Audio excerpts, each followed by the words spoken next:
Very good morning, students. Once again, welcome to all of you. First of all, today, as you know that we are discussed on metal and non-metals, and I am your science teacher Vatsal Trivedi. So, in this chapter, we are already discussed about the metals and non-metals, और last time हमने देखी थी reactivity series. सो आज हम यहाँ पे वही reactivity series के बेसिस पर कुछ अलग अलग चीज़ें हम यहाँ पे आज देखने वाले हैं. सो फर्स्ट ऑफ ऑल हम देखेंगे formation of sodium and magnesium chloride molecule. So sodium और मैग्नीशियम क्लोराइड किस तरह से उसका फॉर्मेशन होता है वो चीज़ हम आज देखने वाले हैं. Then after we are discuss the occurrence of the metal and the last is a question answer and then we are discuss the references.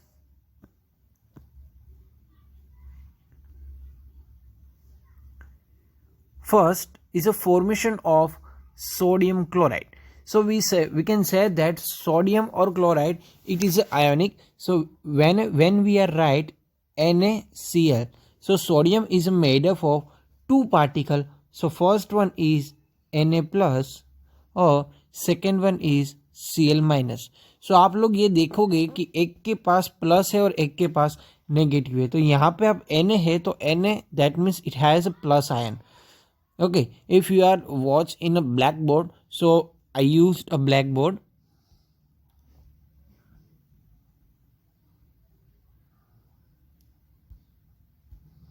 Yes, here formation of NaCl. Okay तो NaCl को हम देखेंगे तो वो दो molecule से दो अलग अलग एलिमेंट से बना होगा. First is a sodium which have a positive ion and the second is a Cl. Okay, Na that means sodium or Cl means chloride. So Cl it has a negative ion. So we have a two ion. ये दोनों के combination मिला के हमको कुछ मिलेगा. वो क्या होगा? NaCl जो आप यहाँ पे देख सकते हो. So we know that sodium has atomic number is 11 and its electronic configuration यानी कि उसकी जो इलेक्ट्रॉन्स की ऑर्बिट है first second third is 281. It has one valence electron. कितना इलेक्ट्रॉन है? उसके पास एक ही इलेक्ट्रॉन है जो वैलेंस इलेक्ट्रॉन रहेगा. So that means it is loose the one electron to the form a Na plus ion. Okay, एक electron वो क्या करेगा? लूज कर देगा. किसको? Na प्लस को. एक Na प्लस एक्स्ट्रा मिलेगा. So the atomic number of Cl is 17. अभी इसकी बात करें. फर्स्ट हमने बात की है सोडियम की. सोडियम यानी कि Na. ओके, सो उसका एटॉमिक नंबर कितना है? 11 है जो हमको मालूम है. Atomic number is 11. किसका? सोडियम की बात हो रहा है. और उसकी इलेक्ट्रॉनिक कॉन्फ़िगरेशन कितनी मिलेगी हमको? 2, 8 और 1. यानी कि एक में 2, एक में 8 और एक में 1. तो उसके पास 8 प्लस 2 10 प्लस 11. तो उसके पास एक वैलेंस इलेक्ट्रॉन रहेगा. So that means it is lose one electron in form of Na plus. तो उसके पास एक इलेक्ट्रॉन रहेगा जिसको हम कहेंगे Na प्लस. नाउ अभी हम बात करें क्लोरीन की. सो क्लोरीन का जो एटॉमिक नंबर है क्या होगा? एटॉमिक नंबर क्लोरीन का. So you can say that it is 17. Then it is electric configuration 2, 8 और 7 रहेगी. So it means it has seven electrons. कैसे? 7 electrons कैसे रहेंगे? Valence electrons. So it gain 1 electron from the Cl minus ion. तो वो एक electron कहाँ से मिलेगा? वो गेन करेगा थ्रू दी Cl माइनस. वो एक गेन करेगा. तो यहाँ पे जिसके पास एक एक्स्ट्रा था वो लूज करेगा. तो सोडियम का एक आयन लूज होगा और क्लोरीन एक गेन करेगा. So the attraction between the Na and Cl in result in a formation of sodium chloride in molecule. So वहाँ से क्या होगा, सोडियम के अंदर क्या हो रहा था और इलेक्ट्रॉन अंदर के क्या हो रहा है। ओके, अभी आपको समझ में आ गया होगा। ब्लैक बोर्ड पे हम चाहते हैं इफ सोडियम के पास उसके पास एक इलेक्ट्रॉन ऐसा होगा, वैलेंस इलेक्ट्रॉन Na प्लस के फॉर्म में, तो Na प्लस आयन है उसके पास, वो क्या करेगा, લૂઝ કરેગા. ઓકે, એને છોડી દેશે, દાનમાં આપી દેશે. એન્ડ ક્લોરિનની વેલેન્સ ઇલેક્ટ્રોન એની પાસે 7 છે. It has a 7 valence electron. So chlorine છે એ શું કરશે, એક ઇલેક્ટ્રોન ગેઇન કરશે, એટલે કોઈકની પાસેથી એક ઇલેક્ટ્રોન મેળવશે. તો આનો નેગેટિવ એન્ડ આનો positive ion, okay, Cl minus or Na plus. So opposite charge always attract. Okay, તો એ બે Na plus and Cl minus ભેગા થઈ NaCl બનાવશે. Okay, so now I hope your concept is clear.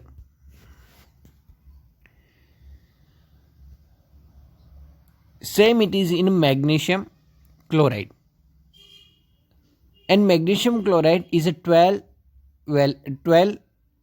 atomic number and its electronic configuration is a 2a2. So it has a 2 valence electron.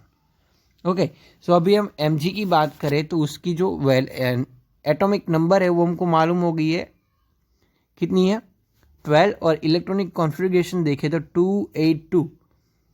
तो उसके पास valence electrons कितने हो गए, 2 हो गए. तो वो 2 इलेक्ट्रॉन को वो लूज़ कर देगा, दान में दे देगा, छोड़ देगा.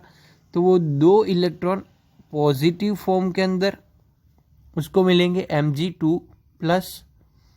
और अगर क्लोरीन की बात करें तो क्लोरीन का तो हमको मालूम है, अभी हमने बात किया, तो इट हैज़ 7 वैलेंस इलेक्ट्रॉन. तो उसको एक इलेक्ट्रॉन चाहिए, तो वो क्या करेगा,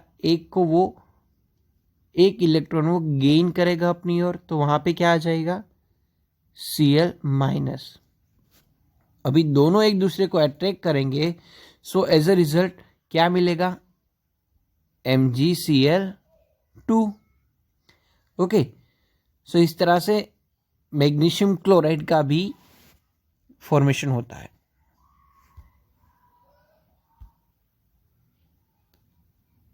next, occurrence of metals.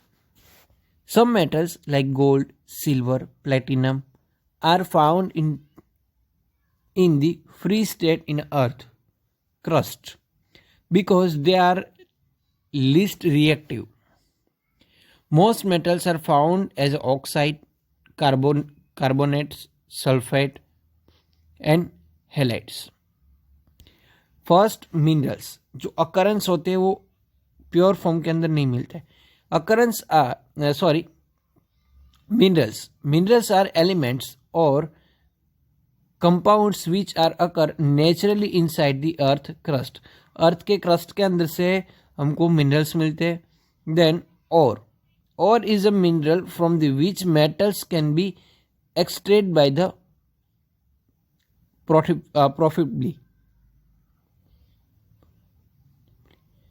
profitably. And the last is gangue. Gangue होता है, वो क्या होता है, gangue is a impurities presence in the ore like the rock particles and the sand particles, clay particles etc. जो ओर यानी कि जो मिनरल्स मिलते हैं और जो ओर है वो भी हमको ज़मीन के अंदर से मिलती है. ओके, तो जो ओर है उसके साथ प्योर फॉर्म के अंदर ओर नहीं होगी. Suppose I found the gold और इन अ गोल्ड माइन, तो जो जब हम गोल्ड को निकालेंगे तो डायरेक्टली वो प्योर फॉर्म के अंदर नहीं होगा, तो उसके ऊपर कोई ना कोई इम्प्यूरिटीज़ रहेगी. लाइक उसके ऊपर मिट्टी रहेगी, रॉक पार्टिकल्स रहेंगे, क्ले पार्टिकल्स रहेंगे. तो उसको हमको प्योरिफिकेशन मेथड से उसको दूर करना पड़ेगा. तो जो इम्प्यूरिटीज़ है उसको हम क्या बोलेंगे, gain. Now the next is excretion of metals from their ores. So we are extract the metals from the ores. So metals are extracted from their ores in the 3 main steps. they are constructed of the ore, that means enrichment of the ore. Next one is that reduction of metal, and the last one is a purification of method. So first हम क्या करेंगे, उसको enrich करेंगे यानी कि उसके construct करेंगे, then after उसके अंदर रिडक्शन प्रोसेस के मदद से उसको मेटल प्योर फॉर्म में लाने की कोशिश होगी, देन आफ्टर उसकी रिफाइनिंग यानी कि उसकी प्योरिफिकेशन मेथड होगी, किसकी जो पर्टिकुलर और है उसमें से जो मेटल निकलेगा उसकी बात कर रही है. सो हम एक के बाद एक देखते जाएंगे. First is a concentration of ore. So is the removal of gangue यानी कि इम्प्योरिटीज है उसको रिमूव करने की प्रोसेस है from the ore by the difference method. So here there is a different types of methods जो हम यहाँ पे आज देखेंगे. रिफाइनिंग मेथड्स जो है वो आपके सिलेबस में से कट हो गई है, सो दैट्स वाई हम डायरेक्ट यहाँ पे ओर को प्योर फॉर्म के लाने के लिए कौन सी मेथड होती है. फर्स्ट ओर है, उसमें से हम पहले क्या करेंगे, ओर को सबसे पहले उसको 3 पार्ट के अंदर हम डिवाइड कर सकते हैं. Metals of high reactivity, metals of medium और मेटल्स ऑफ लो रिएक्टिविटी. अगर किसी मेटल की रिएक्टिविटी हाई है तो उसकी हम इलेक्ट्रोलिसिस प्रोसेस करेंगे और उसके अंदर से जो मेटल हो गया उसको हमको मेल्ट कर देंगे, देन उसको अलग करके हम प्योर मेटल को बाहर निकालेंगे. नेक्स्ट, जिसकी रिएक्टिविटी कैसी होगी, मीडियम होगी, तो मीडियम रिएक्टिविटी को हम 2 प्रोसेस कर सकते हैं, एक कार्बोनेट और सल्फाइड और. अगर कार्बोनेट वाला और होगा तो उसको हम कैल्सिनेशन प्रोसेस, और सल्फाइड वाला अगर हमको कुछ और मिलेगा तो उसको हम क्या बोलेंगे, उसके अंदर हम रोस्टिंग प्रोसेस करेंगे. देन आफ्टर दोनों का oxide of metal through the reduction process से करके हम उसमें से उसको रिफाइनिंग करेंगे यानी कि उसके प्योर फॉर्म को अलग करेंगे. नेक्स्ट, जिसकी मेटल और रिएक्टिविटी जो और हमको मिलेगा उसकी जो रिएक्टिविटी लो हमको मिलेगी, सो वो सल्फाइड और होगा और उसको रोस्टिंग करके उसमें से मेटल निकाल के उसका रिफाइनिंग करने के बाद प्योर फॉर्म के अंदर उसको हम कन्वर्ट कर देंगे. तो ये आपको एग्जाम के लिए याद रखना है कि अगर और को एक्सक्रिएशन किस तरह से करें, उसका एनरिचमेंट किस तरह से करें, तो वो आपको ये चार्ट के थ्रू आपको समझाना है. होमवर्क के अंदर भी मैंने ये चार्ट आपको होमवर्क में ड्रॉ करने को बोला है.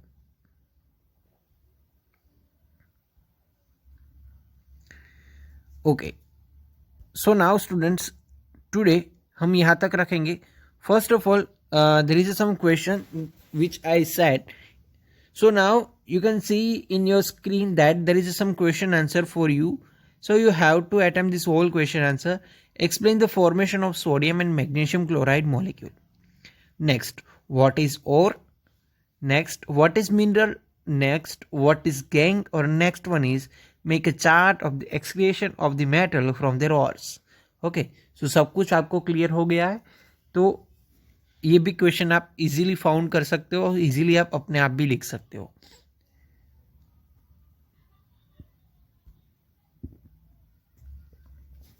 यहाँ पे मैंने एज ए रेफरेंस आपकी NCERT text book, slide share application और Wikipedia of metals and non metals मैंने यूज़ किए. विकिपीडिया के यूज़ आप ज़रूर कीजिएगा, आपके 10th के बेस के लिए वो काफ़ी हेल्पफुल रहेगा. और text book is your main reference, so आप उसको तो भूलिएगा ही मत, टेक्स्ट बुक में से ही सब कुछ कीजिएगा. देन आफ्टर टाइम लगे तो ही आप यहाँ पे विकिपीडिया पे जा सकते हो. अदरवाइज एग्ज़ाम के अंदर आपकी टेक्स्ट बुक ही आपका मेन रेफरेंस होना चाहिए, उसके अंदर से ही सब कुछ आता होगा.